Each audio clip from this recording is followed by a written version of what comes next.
Bonjour à tous, ravi de vous retrouver pour ce nouveau numéro du Samedi Politique. On va passer en revue tous les fiascos de la crise sanitaire, gouvernement français, Organisation mondiale de la santé, Union européenne. On va voir tout ça, mais avant, je vous suggère tout de suite de partager, de commenter, évidemment de mettre le pouce en l'air sur cette vidéo. On commence.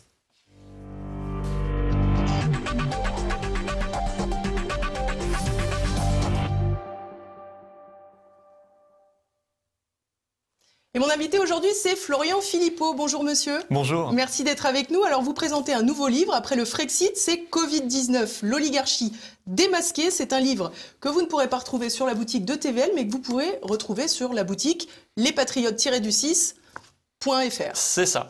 Bon, exactement. Parfait. J'ai tout bien appris ma leçon. Alors, ce livre, c'est une synthèse extrêmement efficace de la crise sanitaire que nous venons de vivre, une crise qui finalement a agi comme révélatrice de tous les maux que notre pays subit depuis plusieurs années.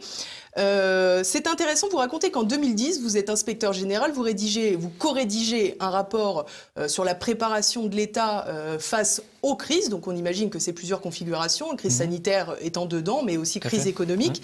Est-ce qu'en 2010, vous pouviez déjà prévoir ce qui allait arriver en 2019 ? Alors, bon, j'étais inspecteur. Pas inspecteur général. Autant pour moi. Oui, on aime bien les grands titres. Je ne vais pas me surgrader, mais effectivement, j'avais fait un rapport avec un sénateur d'ailleurs à l'époque sur les crises, et il y avait toutes les crises possibles, terrorisme, catastrophes naturelles, et il y avait crise sanitaire. Voilà. Et on avait abordé un certain nombre de points. Et en fait, vous savez, c'est le journal Le Monde qui a ressorti, pour la petite anecdote, cette affaire que j'avais fait un rapport, a mis mon nom dans la première version de l'article. Et l'a retiré ensuite. Et a ensuite retiré mon nom. Donc aujourd'hui, dans le journal Le Monde, vous ne trouvez plus que ça a été co-rédigé par Florian Philippot, mais c'était le cas, et on avait, je crois, annoncé des choses et annoncé des mesures à prendre de précaution de bon sens qui n'ont pas été suivies d'effet, mais enfin comme la plupart des rapports qui sont faits. Et encore en 2010, les stocks stratégiques existaient encore, du moins ils n'avaient pas été démantelés, il y avait encore des masques, et il y avait encore un petit peu de résilience, on va dire. Ah bah, il y avait, je crois, 1 milliard de masques à l'époque. Voilà, il y avait, les soignants étaient à peu près dotés. Enfin, je me souviens plus dans le détail de tout le rapport, je vous avoue. Hein, mais en tout cas, oui, probablement qu'à l'époque, la France n'allait pas très bien déjà, mais était un peu mieux préparée qu'elle ne l'était cette fois-ci, parce que les services publics étaient un peu moins cassés, un peu moins démantelés. Vous savez, plus ça avance, plus la France est cassée. Donc alors justement, on avait fait ce rapport et on se rend compte que finalement tout cela n'est pas écouté. Justement, on va peut-être s'intéresser aux services publics. On parle beaucoup des hôpitaux, des soignants qui ont dû commencer à affronter la crise parfois sans masque, sans blouse, sans gants. Je crois d'ailleurs qu'à l'heure actuelle, ce sont les gants qui commencent à manquer dans les hôpitaux. Vous faites un lien direct avec les directives européennes, notamment les grandes orientations de politique économique qui poussent systématiquement à réduire drastiquement les dépenses pour les hôpitaux, à faire de la tarification à l'acte, etc. Est-ce que vous pouvez nous expliquer l'imbrication de l'Union européenne et de ces questions ? C'est très simple, c'est-à-dire que vous avez un service public qui est probablement le plus important, ce qui est celui de la santé, qui, année après année et décennie après décennie, c'est vrai que je l'explique dans le livre, s'est trouvé de plus en plus démuni. Et en plus, on a changé la philosophie, notamment à partir des années 2000. Alors c'est une réforme importante qui a été menée par un certain Jean Castex, qui à l'époque était directeur d'administration centrale, directeur de l'hospitalisation, et qui avait mené une réforme en 2006 qui s'appelle la T2A. Alors les personnels soignants, ils connaissent bien la T2A, c'est une horreur. C'est la tarification à l'activité, où en fait on bascule dans un autre monde, où ça n'est plus la santé, et chaque hôpital est doté d'une subvention pour faire face aux dépenses de santé. Vous êtes fourni financièrement par l'État en fonction de votre activité. Et donc on rentre dans un monde de rentabilité, et c'est toujours le même aujourd'hui. Et au même moment, quelques années plus tard, Roselyne Bachelot, qui n'est pas encore à la culture mais qui est à la santé, met en place les agences, voilà, elle est excellente partout, forcément. Elle met en place les agences régionales de santé, les ARS, qui sont toujours là aujourd'hui, et qui imprègnent encore plus le monde hospitalier français de cette vision. Et augmente la charge de fonctionnaires en plus sur le. Exactement, c'est une vision technocratique et c'est une vision financière de rentabilité. Et c'est exactement, en fait, ça répond exactement en fait au même moment aux demandes de l'Union européenne. Tout ça est parfaitement cohérent, et tous ceux qui disent oui mais c'est toujours la même chose alors qu'on soit dans des gouvernements de droite ou de gauche ou Macron aujourd'hui. C'est normal, on obéit aux mêmes directives. Et il y a un calcul qui a été fait pendant le confinement. Entre 2011 et maintenant, à 63 reprises, l'Union européenne a demandé aux États membres dont la France, de baisser leurs dépenses de santé à 63 reprises.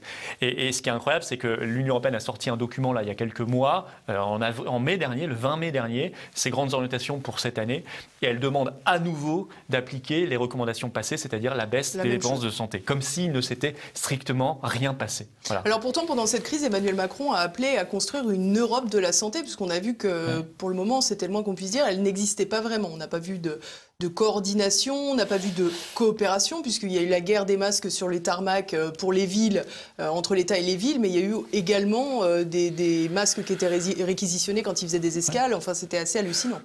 Ce qui, moi, ne me choque pas. Je veux dire, tous les États du monde se sont battus pour leur peuple. Et donc, on se fasse la guerre à un moment entre même France, Allemagne ou d'autres pays, tout le monde se fait la guerre. Hein. France, Chine, France, États-Unis, et pour avoir des masques, ça ne me choque pas. Je veux dire, il y a une Europe de la santé, c'est celle que je viens de vous décrire. C'est celle de l'austérité et de la vision financière. Parce que la santé, c'est un énorme marché. Et donc, il y a des acteurs qui tapent à la porte, des fonds de pension gigantesques. Le premier du monde s'appelle BlackRock. Il a passé un contrat d'ailleurs récemment avec la Commission européenne. Et on sait que ces gens-là sont intéressés à ce que dans les pays où il y a une socialisation des dépenses de la santé, comme en France, avec la sécurité sociale, qui date d'après-guerre, eh bien, on bascule dans un autre système qui soit celui de l'assurance privée. Parce que c'est un gros gâteau. Voilà. Et donc, l'Union européenne, il vaut mieux pas qu'il y ait une Europe de la santé, en fait. Elle existe déjà, elle n'est pas bonne, elle nous fait régresser.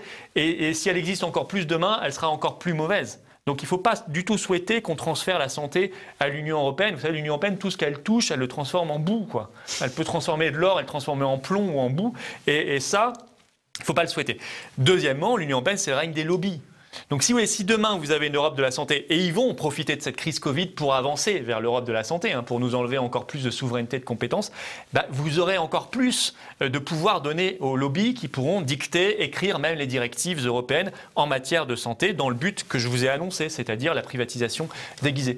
Donc vraiment, c'est pervers. Voilà. Sur ce sujet-là, comme sur beaucoup d'autres, on surfe sur le Covid, en fait, pour faire avancer des projets qui étaient dans les tiroirs depuis longtemps, et qui peuvent maintenant aboutir parce qu'on les présente comme absolument indispensables, inéluctables et ne pouvant être mis en cause par personne. Si, moi dans ce livre, je remets en cause tout ça et je dis attention, danger. Alors sans surprise, donc vous faites une critique acerbe du fonctionnement de l'Union européenne, de son principe même dans la gestion de cette crise. Mais on pourrait vous opposer un exemple très simple, c'est que l'Allemagne s'est sortie beaucoup mieux de cette crise par rapport à la France. Et pourtant l'Allemagne, on ne peut pas lui contester l'appartenance à l'Union européenne. Vous plaignez justement qu'elle est trop européenne. L'Allemagne est dans l'Union européenne, mais pour servir l'Allemagne. Donc, je veux dire, elle n'a jamais oublié son intérêt national. Vous savez, là, Mais est-ce que ce n'est pas la démonstration, justement, qu'on peut faire partie de l'Union européenne tout en défendant son propre pays ? C'est-à-dire que si vous êtes dans un système où vous laissez les clés aux dominants, en l'occurrence l'Allemagne qui a choisi sa monnaie, l'euro, sa politique commerciale, le libre-échange, sa politique d'élargissement à l'Est pour avoir une base industrielle, vous savez, la Pologne, la Hongrie, tout ça sont des bases industrielles pour l'Allemagne, le travail détaché, ce qui sert les intérêts allemands, ça fait des travailleurs à pas cher, l'immigration massive, ça fait venir 2 millions de migrants parce que l'Allemagne a un problème démographique et veut baisser le coût du travail. Mais si la France suit ça, non, la France ne sert pas ses intérêts. Donc, si vous voulez que l'Allemagne défende ses intérêts, eh bien, tant mieux pour elle. Elle a raison de le faire. Mais on ne peut pas accepter que la France se mette dans la roue de l'Allemagne et même maintenant, dans les sommets européens, se fasse représenter par l'Allemagne. Je ne sais pas si vous avez vu ça, c'est la dernière nouveauté. C'est-à-dire que sommet européen, les 1er et 2 octobre, le deuxième jour, la France est représentée officiellement par Angela Merkel. Donc, non, moi je pense que l'intérêt de la France aujourd'hui, c'est de quitter l'Union européenne et de ne pas accepter une Union européenne qui est destinée pour l'Allemagne. Voilà. C'est très simple en réalité. Alors vous expliquez aussi que la France est un des seuls des 26 pays de Schengen à n'avoir jamais voulu fermer les frontières à quelque moment que ce soit, n'a jamais imposé finalement de contrôle aux aéroports, de tests. Là encore, on a le sentiment finalement que c'est un peu le bouc émissaire, l'Union européenne, parce qu'on voit bien qu'il y a plein d'autres pays qui ont choisi de gérer cette crise autrement et que la France, peut-être parce qu'Emmanuel Macron est profondément européiste, a péché par cela, mais que ce n'est pas vraiment fondamentalement la faute de l'Union européenne. Alors, vous avez, en quelque sorte, vous avez raison, c'est-à-dire que l'Union européenne, tout de suite, en janvier, on peut reprendre les déclarations de la Commission européenne, dit il ne faut pas fermer vos frontières. Ne fermez pas vos frontières, ce qui est une bêtise, une sottise. Ensuite, on nous mettra des frontières physiques, on nous mettra le confinement, on nous mettra même une frontière sur le visage qui s'appelle le masque. Donc, si vous voulez, il fallait évidemment fermer ces frontières. Et effectivement, le seul pays des 26 de Schengen qui, le 1er février, ne ferme pas ses frontières avec la Chine, c'est la France. Voilà. Et donc, c'est vrai que l'Union européenne le demandait et nous, on a obéi. Alors, vous me direz, il y a d'autres pays qui n'ont pas obéi à l'Union européenne, effectivement. Oui, c'est vrai, vous avez raison. Mais ça ne veut pas dire que l'Union européenne est une bonne chose, si vous voulez. C'est pas parce que l'Union européenne là-dessus pouvait être dépassée que l'Union européenne n'était pas une mauvaise inspiration en soi. Et puis, vous savez, le drame de l'Union européenne, c'est que on n'est pas né en 2020. C'est que ça fait 30 ans ou 40 ans qu'on a supprimé nos frontières massivement depuis une vingtaine d'années, et donc on s'est désarmé. Et ça concerne aussi l'Espagne, l'Italie, tous les pays. On a moins de douaniers, on a moins de contrôle, on a moins de capacité de contrôler nos frontières parce que nous appartenons à cet espace. Alors à la fin de votre livre, je fais un petit saut pour rester dans le thème de l'immigration. Vous dites qu'il faut sortir de l'espace Schengen, évidemment, et qu'il faut en finir avec l'immigration massive. Mais c'est quoi l'immigration massive? Ça veut dire qu'il ne faut pas arrêter l'immigration tout court? Bon, c'est-à-dire qu'on peut, les seuls qu'on peut encore accepter, c'est de temps en temps un travailleur qui aurait une compétence extraordinaire que l'on n'aurait pas en France. Il ne faut pas par principe le refuser, ça peut faire rayonner la France. Des étudiants étrangers, à condition de vérifier que ce sont bien de vrais étudiants, ça peut faire partie du développement de la francophonie, faire rayonner la France, évidemment, il ne faut pas se fermer à ça. Le reste, non. C'est simple. Alors, vous me direz massive, parce que moi j'ai mis massive parce qu'elle est massive. Mais c'est vrai que c'est un peu l'immigration tout court, sauf ces cas particuliers très précis que je viens de signaler. Tout le reste, non, je vais même aller plus loin. Il y a même des gens qui en France sont arrivés depuis pas mal de temps, qui ont même pris la nationalité française et qui en réalité n'aiment pas la France, ne veulent pas s'intégrer ou s'assimiler à la France et n'inculquent pas à leurs enfants l'amour et le respect de la France. Ces gens-là, il faut se mettre d'accord avec eux, ou s'ils ne veulent pas se mettre d'accord, on les mettra d'accord tout seuls, et il faut leur dire, écoutez, vous n'avez rien à faire en France. Retournez dans votre pays ou votre continent d'origine si vous estimez que vous n'êtes pas bien en France et que vous n'avez pas envie d'apprendre à vos enfants l'amour et le respect de la France. À mon avis, c'est ça le vrai équilibre à retrouver du monde. C'est que chacun soit heureux dans son pays et sur son continent, et non pas qu'on crée cette espèce d'ambiance insupportable de semi-guerre civile qui n'est bonne pour personne. Alors j'en profite évidemment pour un sujet d'actualité, les mineurs isolés. Vous avez évidemment dû suivre la polémique autour d'Éric Zemmour qui faisait référence initialement aux terroristes qui s'en est pris à 2 journalistes en bas des anciens locaux de Charlie Hebdo. Il était rentré en France prétendument à 16 ans. En réalité, il était déjà majeur et il bénéficiait donc de l'ASE. Pour les mineurs isolés, quel est votre point de vue sur cette affaire? C'est simple, 40 000 mineurs isolés cette année, 4 000 en 2014. Donc x 10 en 6 ans. Donc si vous voulez, si on continue cette courbe, en 2026, c'est 400 000. Donc il faut arrêter tout ça. Alors Éric Zemmour a dit une évidence. On lui dit même, il a dit tous les mineurs sont des violeurs. Non, il n'a pas dit ça. Il a dit, il suffit d'avancer l'émission 30 secondes plus tard, il dit bien sûr qu'ils ne sont pas tous des criminels, des voleurs et des violeurs, mais puisqu'il peut y en avoir par précaution, on doit n'en accepter aucun. C'est un principe de bon sens. Et évidemment, tout de suite, lui tombent dessus les associations les plus classiques qui font des procès partout, qui n'acceptent la liberté d'expression que quand c'est la leur et qui, au passage, peuvent se faire un peu de fric. Ça, c'est le non-dit général. Ce genre de procès, ça permet de demander des dommages et intérêts pour outrage moral. Vous savez, ces associations se sentent très blessées moralement. Enfin, c'est surtout que ça leur permet de se remplir le portefeuille. Voilà. Donc, moi, je soutiens totalement Éric Zemmour là-dessus. Quoi qu'on pense de lui, il faut le soutenir. Parce que c'est notre liberté d'expression, c'est la liberté du débat en France qui est gravement menacée par ces officines qui ne représentent absolument personne. Voilà. Et je suis choqué d'avoir vu le ministre de la Justice, M. Dupond-Moretti, sur une émission de télévision hier soir, France 5, enfin jeudi soir, entrer dans le procès, alors que le parquet, on dit la justice française est lente. Non, la justice française, elle peut être très rapide. Elle s'est saisie en quelques heures, le parquet français s'est saisi en quelques heures pour, si vous voulez, poursuivre Éric Zemmour. Donc elle peut être rapide quand elle le souhaite. Et vous avez le garde des Sceaux qui intervient dans la procédure en jugeant à l'avance Zemmour, en le traitant de raciste, etc. C'est délirant. Dans quel pays on peut accepter ce genre de conflit d'intérêts ? Il n'y a que la France, on peut accepter ça. Voilà. Alors on revient à la question sanitaire et la fameuse question des masques qui est particulièrement éclairante parce qu'elle est finalement globale. On parle de la stratégie de flux tendu par exemple qui a été mise en place pour déstocker le fameux stock stratégique dont on était dépourvu au moment de la crise. On parle également des réquisitions qui ont été faites. On parle aussi ensuite de cette incitation à toutes les industries françaises qui étaient à l'arrêt pendant le confinement à qui on a finalement fait une injonction de produire du masque pour la France et qui aujourd'hui n'arrive plus à les vendre. Pour ensuite aller acheter au Vietnam. Bien sûr. C'est-à-dire qu'en Mayenne, là, en juillet, l'État, la préfecture a distribué 500 000 masques et les gens regardaient, c'était Made in Vietnam. Alors même qu'il y a des PME en Mayenne qui se sont reconvertis dans la fabrication de masques en tissu. Et c'était des masques en tissu. Non mais, si vous voulez, l'objet du masque, il résume, c'est pour ça que je l'ai mis dans le titre d'ailleurs, l'oligarchie démasquée, quasiment toute cette crise. Si vous voulez, aujourd'hui, c'est vraiment quelque chose qui résume. Le masque, au départ, était inutile, ne servait à rien au moment où, notamment, les soignants, parce que c'est les premiers qui en ont besoin, en avaient cruellement besoin. Ils avaient, vous l'avez rappelé, les sacs poubelles, etc. C'était honteux. Pays du tiers-monde. Puis, le masque, progressivement, est devenu non seulement utile, très utile, indispensable, obligatoire partout, tout le temps, le seul objet. Voilà, c'est une espèce de fétichisation du masque. C'est-à-dire qu'aujourd'hui, on vous dit que vous êtes tout seul dans la rue, il n'y a pas un chat à 100 mètres de vous, vous devez mettre un masque sur le visage. Ce qui est délirant. Ce qui est délirant et ce qui est peut-être même contre-productif du point de vue sanitaire. Et ça, je ne suis pas le seul à le dire, il y a des médecins qui le disent, notamment l'épidémiologiste en chef en Suède qui s'appelle Anders Tegnell, qui explique que quand vous avez un masque, vous ne changez pas toutes les 3 ou 4 heures, ce que normalement il faut faire, et ce que ne font pas 99% des gens. On même laver les masques chirurgicaux. Oui, mais exactement, n'importe quoi.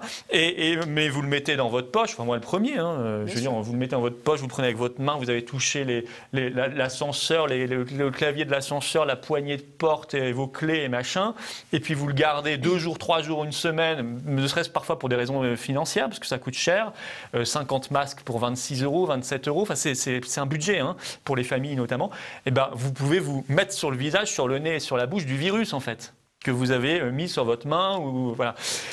Donc c'est délirant, si vous voulez. Et on a l'impression que le gouvernement aujourd'hui, par ce masque obligatoire partout, à l'extérieur notamment, exorcise son péché originel. C'est un peu comme les tests. Aujourd'hui, allez vous faire tester. Non, si vous n'avez rien et si vous n'êtes pas cas contact avéré, n'allez pas vous faire tester. Ne passez pas 5 heures dans une file d'attente à avoir un truc dans le nez pour vous dire que vous êtes positif alors que peut-être vous êtes simplement négatif. C'est juste qu'il y a un résidu de virus parce qu'on a fait 40 cycles d'amplification. Bon. Alors qu'en Allemagne, on en fait 23. Donc si vous voulez, ceux qui s'intéressent à ce sujet pourront entrer dans le détail. Parce qu'à l'époque, il n'y avait pas de test au moment où on en avait besoin.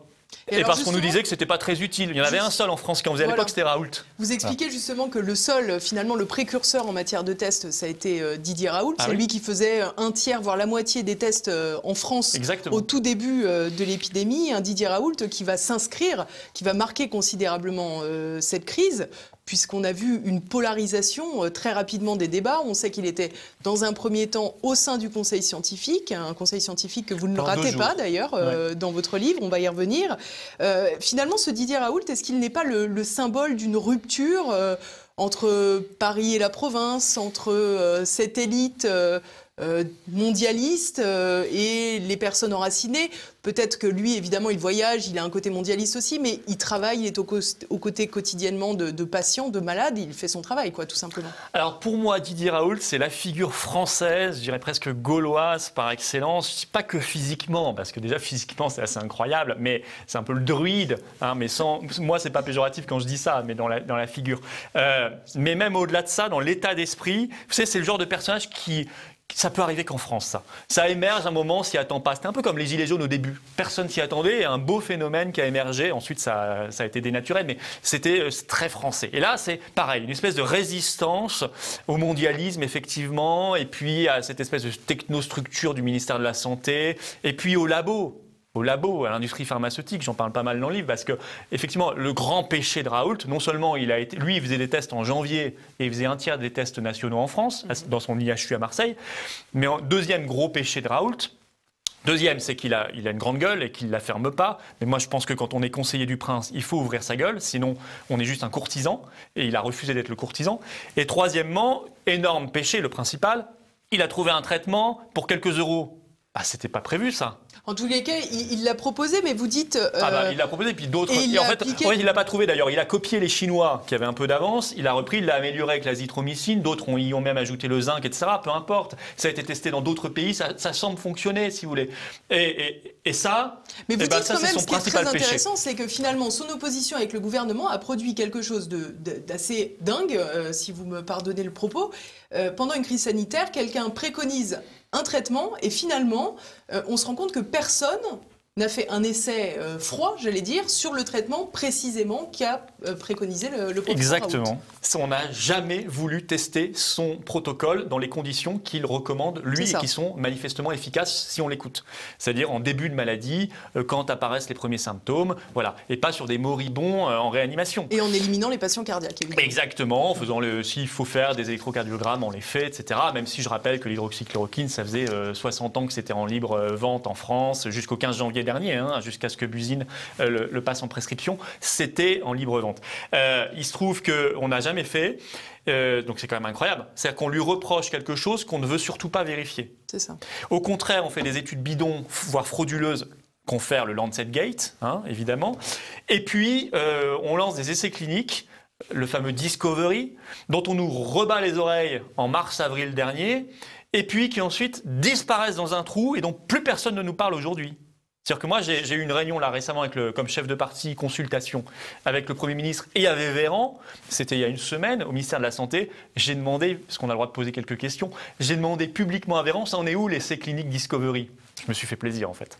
Évidemment, il n'a pas répondu. Discovery, c'est devenu le tabou. Voilà, c'est devenu le tabou. Alors que Macron, je le rappelle, avait promis des résultats pour le 14 mai. Moi, j'ai la mémoire, si vous voulez, longue, et je n'oublie pas les choses. Et j'invite chacun à ne pas oublier. Ne vivez pas dans l'instantanéité de ce qu'on vous dit, de ce que vous dit le gouvernement.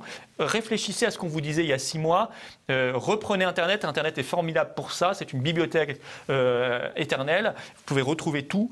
Et vous verrez qu'on vous prend vraiment au mieux pour des enfants et sûrement pour pire. Alors, juste une petite parenthèse, peut-être vous expliquer là, que vous aviez fait une réunion. Vous racontez aussi que vous avez fait plusieurs réunions pendant la crise et également des visioconférences. Et j'ai trouvé un détail très, très amusant. Vous expliquez qu'en vous connectant à la visioconférence à laquelle vous deviez assister, vous vous retrouvez dans une réunion interministérielle qui ne vous concerne absolument pas. Non. Et où vous avez la gentillesse et la correction de sortir rapidement. Mais tout de suite, oui. C'est hallucinant. Je me suis dit, là, il y a une faille dans la sûreté de l'État. C'est-à-dire que alors moi, je bidouillais, c'est compliqué parce qu'il y a une application spéciale, etc. On s'est même entre participants appelés pour s'aider. C'est comme ça qu'on apprend que vous avez échangé des SMS et appelé Marine Le Pen. Oui, mais on s'est appelé Marine Le Pen, Nicolas Dupont-Aignan, parce qu'on n'arrivait pas à se connecter. Enfin, tout le monde avait le même problème. Bon, on a réussi. Et effectivement, à un moment, j'ai rentré un code et je ne sais pas trop ce que c'est de ma faute, ce que j'ai fait, mais je suis tombé j'arrive au plein milieu d'une réunion ministérielle, interministérielle. Et ils ont dû voir ma tête en géant apparaître à l'écran. Ça a dû être la stupeur générale, et je me suis excusé et je suis parti une seconde plus tard, voilà. Ça laisse rêveur tout de même. Alors on va revenir quand même sur un point que j'ai déjà évoqué, le conseil scientifique et la question des conflits d'intérêts. Didier Raoult l'a beaucoup rappelé, notamment pendant les commissions d'enquête parlementaires, également au Sénat. Il a appelé les responsables politiques à enquêter sur les liens d'intérêt que pouvait entretenir le laboratoire Gilead, notamment. Comment vous analysez tout cela? Alors, on sait qu'on a beaucoup dit dans les médias que Didier Raoult avait refusé le débat avec deux personnes du conseil scientifique, dont je ne me rappelle plus les noms. On lui a reproché finalement de ne pas vouloir confronter ses idées.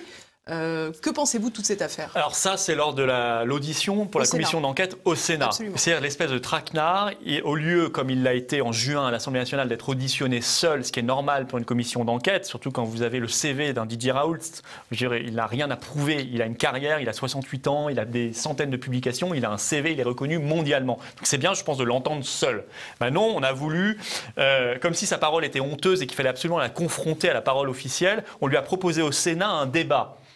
Avec effectivement des représentants du conseil scientifique. Bon, il a eu bien raison de refuser ce traquenard et effectivement ça lui a été reproché, mais ça lui a été reproché par 2-3 sénateurs qui sont en fait complètement liés à ce conseil scientifique et au gouvernement, voilà, et qui ont un a priori contre Raoult, qui d'ailleurs lui ont posé des questions stupides. Enfin, le niveau. Moi, j'ai regardé ces commissions d'enquête à la télévision, Sénat et Assemblée nationale, ou dans l'autre sens pour être chronologique. Le niveau est affligeant. À part quelques exceptions, il faut le noter, ils ne bossent pas leur dossier. Ils ne connaissent pas le sujet. Ils arrivent les mains dans les poches en commission d'enquête et ils sortent des poncifs ou ils sortent leur lubie ou ils sortent leur... Mais c'est incroyable. Et c'est ces gens-là qui sont censés éclairer sur ce qui s'est passé en France. Parce qu'on a laissé crever nos personnes âgées dans les EHPAD. Il s'est quand même passé des choses graves. Les soignants qui ont été mis en danger. Ce qui se passe aujourd'hui sur les libertés publiques, la folie totale. les conflits d'intérêts. Quand Raoult dit, comme un cri du cœur devant l'Assemblée nationale le 24 juin en audition, enquêter sur Gilead, il le dit comme ça. Parce qu'on lui demande, au début, vous devez prêter serment, vous devez dire la vérité. Il dit la vérité, il dit ce qu'il pense. Qu'on comprenne bien, Gilead, c'est le laboratoire qui fabrique américain. le Remdesivir, qui un lui gros labo américain. Bénéficie quand même d'une c'est la première autorisation de mise sur le marché par l'Union européenne. Alors qu'on sait que ça peut avoir des effets secondaires très négatifs sur les reins, notamment. Des insuffisances rénales, et puis l'efficacité, manifestement, est asymptotique à 0. Hein. Donc, si vous voulez, et ça coûte $2000 par semaine, voire 2300. Alors que l'hydroxychloroquine, azithromycine, c'est 12 €. Bon. Et lui, il dit ça, et qu'est-ce que vous pensez qu'ils vont faire? Enquêter sur Gilead. Vous pensez qu'ils vont auditionner? Ils ont le droit, hein. Ils peuvent très bien réquisitionner le patron en France de Gilead, ou le patron Europe, ou je ne sais quoi. Vous pensez qu'ils l'ont fait? Non. Vous pensez qu'ensuite, ils ont interrogé les autres médecins ou du conseil scientifique sur Gilead? Jamais. Vous pensez qu'au Sénat, ils en ont reparlé 3 mois plus tard? Absolument pas. C'est tout. Donc, si vous voulez, la question des conflits d'intérêts, parce que je sais qu'avec l'industrie pharmaceutique, les questions de l'OMS, etc., aujourd'hui, si on vous parle de ça, on vous dit complotiste, ce qui est idiot. Moi, j'ai retrouvé des articles de presse, des enquêtes, même sur TF1, dans l'Express, enfin, je veux dire, la grande presse, comme on peut pas faire plus grand public, hein, qui enquêtait il y a quelques années, qui sortait des enquêtes là-dessus. Il y a eu des rapports de la Chambre des communes britannique, il y a eu des rapports du Sénat français, il y a eu des rapports de l'Assemblée générale de l'ONU sur la corruption dans ce monde-là, qui est le premier secteur le plus corrompu du monde. C'est écrit comme ça dans les rapports des ONG également. Eh bien, on en parlait pendant la crise, et au moment où on est concerné, où ça a peut-être un impact concret, c'est devenu tabou d'en parler, on ne peut plus en parler, voire suspect. Voilà, moi, c'est quand même quelque chose qui me fascine, quoi, et il ne faut pas accepter ça. Alors, dans toute cette cacophonie, vous évoquez aussi finalement la privation des médecins de la liberté de prescrire, puisque finalement, vous le dites, il y a 2 possibilités en France. Quand on est testé positif, c'est retour à la maison sous Doliprane, ou direction l'hôpital sous respirateur. C'est de toute façon, vous avez de la fièvre, écoutez, vous appelez le SAMU, hein, c'est ce qu'on nous disait au début. Hein. Numéro vert aussi. Oui, ou le numéro vert, vous appelez, vous prenez des Doliprane, hein, et puis si jamais vous n'arrivez plus à respirer, vous rappelez le SAMU, on vient vous chercher, on vous hospitalise, et puis voilà. Si vous n'êtes pas trop vieux. Si vous n'êtes pas trop vieux, parce que sinon, on vous donnera du Rivotril. Mais c'est quand même, c'est délirant. On est très loin du serment d'Hippocrate, là. Et moi, je sais qu'il y a énormément de médecins qui ont souffert et qui souffrent terriblement de ça. Et notamment toute la médecine libérale en France, ce n'est pas des guignols en France, c'est des gens qui ont 10 ans de formation. C'est des gens très bien formés. En France, on a une bonne médecine. Ils ont été complètement mis de côté comme jamais. Il y a eu les décrets de fin mars, de Véran, qui ont décidé qu'ils ne pouvaient pas prescrire le traitement Raoult. Et même, globalement, ils ont été mis de côté. Mais il n'y a pas qu'eux qui ont été mis de côté. On a mis de côté beaucoup de cliniques privées. Alors, on a essayé de nous faire croire, non, c'est pas vrai. Si, c'est vrai. Ça a été vérifié, notamment dans le Grand Est. Et vous savez pourquoi? Rien n'a été mis en place depuis, d'ailleurs. Vous savez pourquoi? Parce que les gens se demandent mais pourquoi l'hôpital public n'a pas fait? Mais parce que les grands pontes de l'hôpital public ou les directeurs d'administration, c'est l'effet pervers de cette T2A, tarification à l'activité. Ils ont besoin de faire du chiffre. Et donc, il ne fallait surtout pas que du chiffre d'affaires, c'est affreux, hein, mais c'est comme ça, entre guillemets, partent vers le privé à l'occasion de cette crise. Et donc, il fallait absolument tout concentrer sur l'hôpital public pour qu'ensuite l'hôpital public présente la note à l'État en disant « Regardez comme on a besoin d'argent parce que regardez la crise qu'on a dû affronter. » Voilà. Mais ils ont sursaturé parfois exprès les choses pour ensuite avoir, on peut les comprendre presque à la limite, pour avoir l'argent derrière parce qu'ils sont mis dans un système de pénurie financière. Vous voyez comme c'est pervers comme système? C'est terriblement pervers et ça amène à ce genre d'aberration pendant des crises. Alors vous réclamez d'ailleurs des enquêtes, vous réclamez également des peines pour les responsables de ce fiasco sanitaire. Est-ce que ce n'est pas un peu une dérive vers la judiciarisation de la politique? Alors, je vais être très clair, il y a des gens qui s'estiment victimes ou qui le sont et je ne vois pas pourquoi ils n'auraient pas le droit d'aller devant les tribunaux. Les ministres ou les directeurs d'administration ne sont pas des gens hors justice, hors loi, et il y a des procédures. Je ne sais pas si elles donneront grand-chose, mais moi je trouve très malsain qu'on s'interdise ça. Je pense qu'il y a des soignants dont la vie a été mise en danger. Il y a des gens qui pleurent leurs parents ou leurs grands-parents qui sont morts dans les conditions... On n'aurait pas fait ça à un chien. Des conditions inhumaines dans les maisons de retraite, qui sont morts, mais en plus on n'a laissé aucune chance de survie, mais en plus ils sont morts seuls. Ils sont morts seuls, il n'y avait personne pour leur tenir la main. Et ça, moi, je trouve que c'est le comble de l'inhumanité dans ce qui s'est passé. Eux, je comprends qu'ils aillent devant la justice, si vous voulez. Après, voilà, on verra ce que ça donne. Je souhaite que ça prospère si ça doit prospérer. Mais je pense que la vraie responsabilité, elle reste politique. Si les Français veulent tourner la page de tout ça, ils veulent renverser la table, il n'y a qu'eux qui peuvent le faire au bout d'un moment. Parce que le danger, il faut mettre tous ces gens-là hors de nuire, hors de responsabilité. Ils ont fait leur temps. Il faut complètement, si vous voulez, nettoyer les écuries de Jas, mais c'est fondamentalement politique, ça c'est plus que judiciaire. Le danger de tout ça, finalement, je me rappelle avoir reçu Philippe de Villiers, il racontait une conversation qu'il avait eue avec Emmanuel Macron où le président de la République lui avait dit Édouard Philippe ne veut pas déconfiner trop vite parce qu'il gère son risque pénal. Si c'est ce danger, cette épée de Damoclès finalement qui plane au-dessus des politiques, qui détermine leurs actes et leurs décisions politiques, est-ce que finalement on ne se retrouve pas précisément dans la situation actuelle de surprécaution à géométrie variable, souvent avec des décisions incohérentes, improductives, type masque dans la rue, mais est-ce que finalement on ne les pousse pas à aller dans une forme de principe de précaution inepte? Je ne sais pas si c'est la vraie raison. Moi j'ai du mal à croire ça. Parce que si c'était ça, par exemple, Véran aurait augmenté le nombre de lits à l'hôpital et en réanimation depuis mars dernier. Or on apprend qu'on fait soi-disant face à la seconde vague, que je ne vois toujours pas, mais bon, et avec le même nombre de lits, notamment en réa, ce qui est incroyable. Donc si vous voulez, là on pourrait l'accuser là-dessus. Vous voyez, donc si on dit, s'il n'était que pour gérer son risque pénal ou prendre des mesures de précaution extrêmes, il aurait pris soin de faire ça. Il aurait pris soin par ailleurs d'essayer par un vrai essai clinique le protocole Raoult, parce qu'on pourra lui reprocher ensuite si vraiment il est démontré à l'étranger que ça marche, par exemple. Or, il ne l'a pas fait. Donc moi, j'ai le sentiment que c'est pas totalement ça. Je pense qu'aujourd'hui, les bonnes mesures ne sont pas prises, que ce soit sur le traitement, le contrôle de nos aéroports, c'est toujours très mal fait. Donc vous voyez, ça aussi, ça infirme ce que vous dites. Si vraiment ils voulaient appliquer un principe de précaution et gérer son risque pénal, ils mettraient le paquet sur nos frontières et les aéroports, ils ne le font pas. Et puis 3, ils augmenteraient les moyens de l'hôpital et de la santé en général. Et puis ils remettraient les médecins libéraux dans le coup. Ils ne le font pas. Par contre, ils prennent des mesures aberrantes et de plus en plus liberticides. Donc je pense qu'il y a d'autres motivations. Je pense qu'ils craignent vraiment un soulèvement populaire. Je pense qu'ils voient que la dépression économique et sociale, elle va être terrible. Ils craignent que ça se réveille dans le peuple français. Ils craignent, si vous voulez, des gilets jaunes génération 2, 2.0, qui ne soient plus des gilets jaunes, mais une espèce de mouvement encore plus puissant. Et je pense qu'au bout d'un moment, le Covid a bon dos. Voilà. Ça permet, là, ils ont voté, par exemple, cette nuit, ils ont voté la prolongation des mesures de restriction qui devaient s'arrêter le 31 octobre jusque fin mars. Ça ne cesse d'être prolongé. C'est un peu l'état d'urgence sanitaire permanent. Et ça va finir, vous verrez, par rentrer dans le droit commun.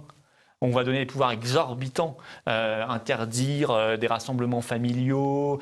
J'ai même vu qu'au Québec, la police, depuis hier, a le droit de taper à la porte des gens dans les domiciles privés et de rentrer chez eux pour vérifier qu'ils ne sont pas trop nombreux à la maison, pour les rassemblements familiaux. Et qui nous dit en France ? Mais qui nous dit que ça ne va pas arriver dans 2-3 semaines ou 2-3 mois en France, bien sûr. Il s'est tellement passé des choses qu'on n'aurait pas imaginées il y a encore un an que tout est possible. Donc je pense qu'aujourd'hui, ils en sont là. Ils ont pris l'habitude de domestiquer la population française, qui réagit plutôt bien, qui accepte plutôt bien pour l'instant. Qui se laisse plutôt bien domestiquer. Oui, qui pour l'instant réagit plutôt bien du point de vue des autorités, c'est-à-dire qu'il se laisse plutôt bien dresser, domestiquer avec la friandise et la réprimande. C'est le système c'est ça le dressage, hein, c'est 2 piliers, hein, c'est la friandise et la réprimande. Ça fonctionne bien, ça permet en même temps de mieux contrôler les mouvements sociaux éventuels ou mouvements politiques qui pourraient venir. Ça empêche tout débat public, hein, c'est un calvaire, y compris pour les partis politiques d'opposition que je préside, par exemple, ne serait-ce que faire des réunions publiques. Bien sûr. C'est impossible, ou bien ça coûte un fric fou parce que vous devez prendre une salle 2 fois plus grande pour mettre, qui coûte le même prix, hein, pour mettre 2 fois moins de monde parce que vous devez respecter la distanciation entre les gens. Donc en fait, vous ne le faites plus. Et tout ça, voilà. Donc je pense qu'on en est plutôt là aujourd'hui. Et puis ils font tourner la tête des gens. Ordre contre ordre, information contre information, désorientation générale. Là, il faut lire Hannah Arendt. Hannah Arendt qui dit mais comment on fait pour faire peur à un peuple et pour le tenir? Il faut lui donner en permanence ordre et contre-ordre. Et au bout d'un moment, les gens ne comprennent plus rien, donc ils n'ont plus qu'un seul réflexe, c'est obéir. Voilà. Alors vous donnez efficace, un autre ordre dans votre livre, chapitre 10, révoltez-vous. C'est quoi? C'est un appel à la désobéissance civile? C'est un appel à la rébellion. Et je dis, la première des révoltes, c'est une révolte de l'intelligence. C'est aussi une révolte, l'intelligence. Au moment où L'intelligence devant les lois, elle ne fait pas le poids, je sais lequel. L'esprit critique déjà. Non, vous savez, si chacun se réveillait avec un esprit critique et ne serait-ce qu'un bon sens, c'est déjà une forme de révolte. Et j'explique comment chaque révolte entraîne la suivante. La révolte de l'intelligence, c'est de dire, attendez, moi on me dit un truc, on m'a dit l'inverse il y a 3 mois, il y a un problème. On me dit, par exemple, il faut interdire la diffusion de musique, comme c'est le cas par des arrêtés préfectoraux à Lyon et à Paris en ce moment, de 22h à 6h du matin. Je ne vois plus le lien avec la crise sanitaire. Bien sûr, si, parce que la musique, ça fait des rassemblements, donc c'est mauvais, ça permet de la contamination, etc. Oui, tout ça, ça s'appelle tirer par les cheveux. À ce moment-là, vous pouvez tout interdire. Vous pouvez tout interdire, parce que tout, à un moment, amène à une possible contamination. Mais il faut regarder, si vous voulez, sérieusement les choses. Voilà, donc je dis révolte de l'intelligence. La révolte de l'intelligence, elle amènera, deuxièmement, à la révolte de la liberté. Et c'est là qu'on va reprendre goût, parce qu'on se désaccoutume très vite de la liberté. Très vite, on vous habitue à ne plus être libre. Libre de vous déplacer, libre de commercer, libre de travailler, libre de voir les gens que vous aimez, libre de penser, d'écrire, de parler. Les réseaux sociaux n'ont jamais été autant censurés que depuis quelques mois. Ils n'ont pas eu besoin de la loi Avia pour le faire. Ça amènera à cette révolte. Vous l'avez dit. Oui, la loi Avia qui va probablement malheureusement revenir via l'Union européenne à la demande de la France, et raison de plus de quitter ce machin. Et cette révolte de la liberté amènera à la fin, je pense, à une révolution politique qui n'est pas un bain de sang, loin de là. C'est justement pour éviter ça, pour éviter le carnage. Cette révolution politique, ça veut dire on tourne complètement les choses, on met toute cette oligarchie, tous ces gens-là, ou les valets de l'oligarchie au rebut, hein, et puis on mène une politique complètement différente, ce que j'ai appelé un programme de salut public. On pourrait l'appeler un programme de salut national, voilà, en tout domaine, pour vraiment sauver notre pays et le remettre sur les bons rails. Alors, vous faites un appel à l'intelligence. Vous dites aussi que parmi les 12 points que vous évoquez de votre programme, il y a le RIC, le référendum d'initiative citoyenne. Il y a quelques jours, un sondage est paru. 72% des personnes qui ont répondu à ce sondage étaient favorables à un nouveau confinement. J'ai du mal à voir l'intérêt du RIC dans tout cela. Je ne suis pas sûr qu'on ferait un RIC sur le confinement, parce que pour déclencher un RIC, il faut des signatures. Moi, je propose 500 000 au niveau national de gens inscrits sur les listes électorales. Donc, ce n'est pas comme ça sur un sujet qui nous passe par la tête. Vous voyez bien le principe, parce que finalement, l'intérêt, c'est... Est-ce que le peuple gagnerait davantage à avoir plus la parole, ou est-ce que, je vais faire l'avocat du diable, mais finalement, est-ce qu'il faudrait mieux pas souhaiter un despote éclairé ? Alors, non, je pense, si vous voulez, qu'il ne faut pas confondre un sondage où on vous appelle ou vous êtes sur Internet et vous répondez dans l'instant à une question sans y avoir réfléchi, sans avoir entendu d'arguments et de contre-arguments. Une campagne électorale, on l'a bien vu lors du dernier référendum auquel on a eu le droit en 2005 sur la Constitution européenne. 3 mois avant, les sondages disaient les gens votent oui à 70%. Et puis il y a eu un débat, il y a eu une campagne et finalement le résultat s'est inversé parce que ça n'a rien à voir. Si vous voulez, un sondage et un vote après une campagne, ça n'a rien à voir, c'est beaucoup plus sage. Les gens sont beaucoup plus sages quand ils ont entendu tous les arguments. Moi je propose le RIC, c'est pas la solution magique, mais c'est simplement pour remettre un peu d'huile dans les rouages si vous voulez. On ne peut pas toujours tenir à l'écart le peuple en lui faisant croire qu'on le consulte parce qu'on organise une conférence bidon avec 150 citoyens tirés au sort. Non, mais tout ça, c'est pas de la démocratie. Et à côté de ça, ça ne veut pas dire que je ne pense pas qu'il faille un pouvoir qui soit fort. Moi, je pense qu'il faut de nouveau un capitaine en France. Il faut un vrai capitaine qui a un cap, et dans le cadre d'un pays souverain, évidemment, et qui puisse déterminer un projet national à moyen et long terme pour la France. Donc je pense qu'il faut qu'il y ait une figure d'incarnation. Mais inscrite dans l'histoire de France, une forme de transcendance. Je crois beaucoup à la transcendance. Mais il faut aussi quand même que le peuple soit associé plus qu'il ne l'est aujourd'hui, parce que sinon c'est la révolte. Et c'est la révolte au mauvais sens du terme, c'est-à-dire un bain de sang. On vous reproche parfois ce sentiment un peu trop jacobin, cette étatisation de la vision de la politique. Est-ce que finalement cette crise sanitaire n'a pas montré aussi qu'il était important de redonner de la valeur aux régions, aux collectivités territoriales? On voit bien qu'aujourd'hui des passes d'armes sont en train de se mettre en place, on instrumentalise les préfets en faisant croire qu'ils sont plutôt des collectivités territoriales alors que ce sont que des applicateurs, j'allais dire, de la loi de Paris.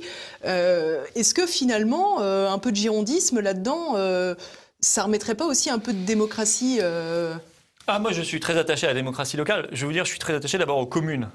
C'est les premières qu'on est en train de flinguer depuis des années. On les fusionne de force, etc. On retire les pouvoirs au maire, alors que le maire, il est identifié. Voilà. Et on les donne à des boîtes noires que personne ne connaît, qui s'appellent les intercommunalités. Et puis les régions, on les a fusionnées. Hein, il y avait une région chez moi qui s'appelle l'Alsace, une autre qui s'appelle la Lorraine. Ça a un sens géographique, historique, culturel. Bon, ça a été fusionné dans un truc qui s'appelle Grand Est, qui n'a plus aucun sens. Donc, si vous voulez, il ne faut pas confondre les choses. Moi, je pense que la France, effectivement, elle a une diversité de régions, c'est son histoire. Et c'est une belle... Ça fait partie il faut la cultiver, cette diversité. Mais ça fait partie de la beauté de la France. Mais là, si vous voulez, à un moment où l'État et l'État-nation ont été tellement attaqués depuis plusieurs décennies, attaqués par le haut, mondialisation, Union européenne, retrait de compétences, retrait de souveraineté, attaqué par le bas, où on a fait un peu n'importe quoi avec la décentralisation. On a comme ça empilé des strates. En fait, on a plein de petits roitelets locaux qui jouent comme ça, à jouer le petit roi. Bon, tout ça est ridicule. Et l'État est tellement attaqué aussi par le marché. Hein, on a privatisé, on a vendu les fleurons nationaux partout, etc., qu'on ne peut pas se permettre aujourd'hui, si vous voulez, d'affaiblir l'État. La question, c'est qui dirige l'État ? Pour en faire quoi? C'est ça la vraie question. Si effectivement c'est Macron ou Hollande avant ou Sarkozy, je comprends que les gens n'aiment pas l'État. Si la France se choisit des chefs qui aiment la France, je peux vous dire que le pays rebondira très très vite. Parce que nous avons des atouts en fait inscrits dans notre histoire millénaire qui sont extraordinaires. Nous sommes un pays monde. Et ça, les gens ne le savent plus parce qu'on ne leur dit plus. Et il suffit juste d'avoir un projet et d'avoir des chefs qui aiment la France. Voilà. Et donc, vous voyez qu'on a besoin d'un État. La seule structure qui peut résister à l'oligarchie mondiale, c'est l'État-nation. Ce n'est pas la petite région, et c'est surtout pas l'Union européenne qui en est complice. Alors, tout dernier point, c'est aussi le dernier point de ce livre. Vous terminez avec une lettre ouverte que vous avez publiée au courant de l'été. Un appel au rassemblement des souverainistes, une maison commune des souverainistes.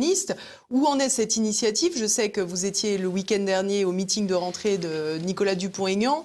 On vous a vu aussi vous rapprocher de François Asselineau de l'UPR à plusieurs reprises. Vous avez dit que vous aviez échangé avec Marine Le Pen également pendant les réunions ministérielles.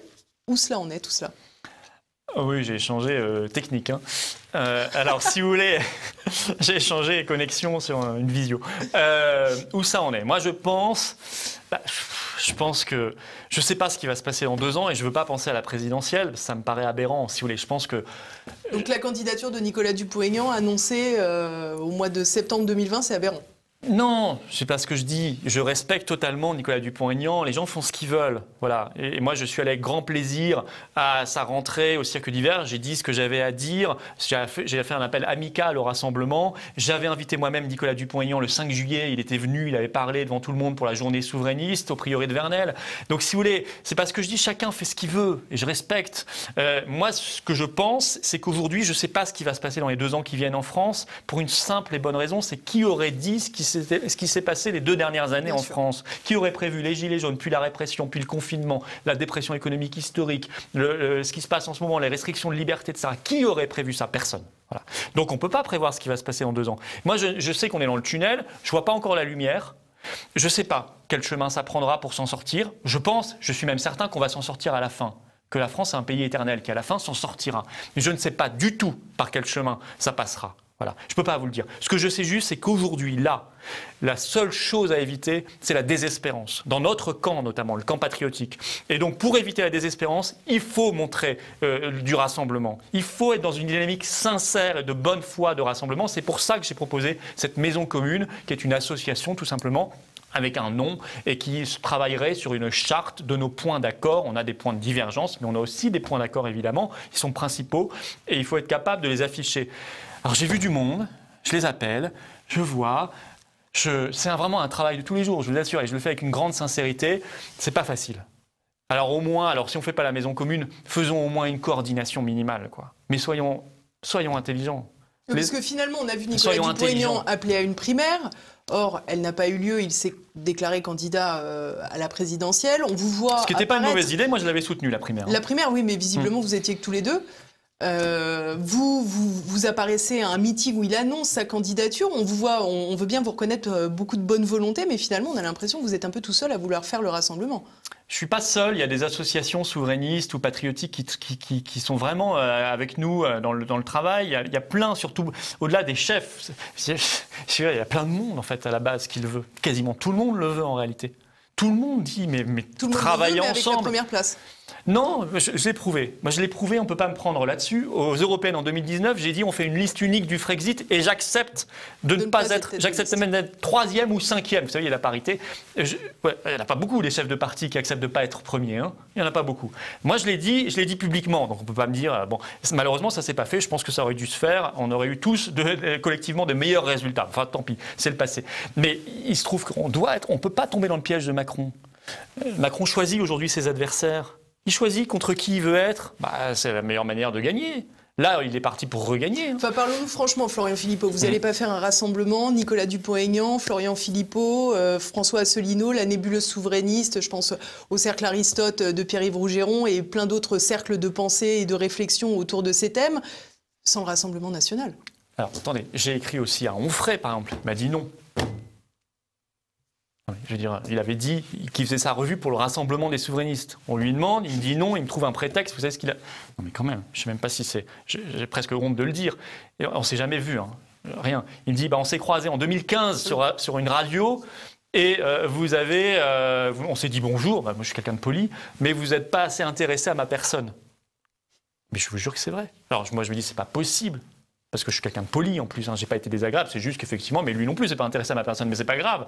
J'en ai même pas le souvenir, si vous voulez.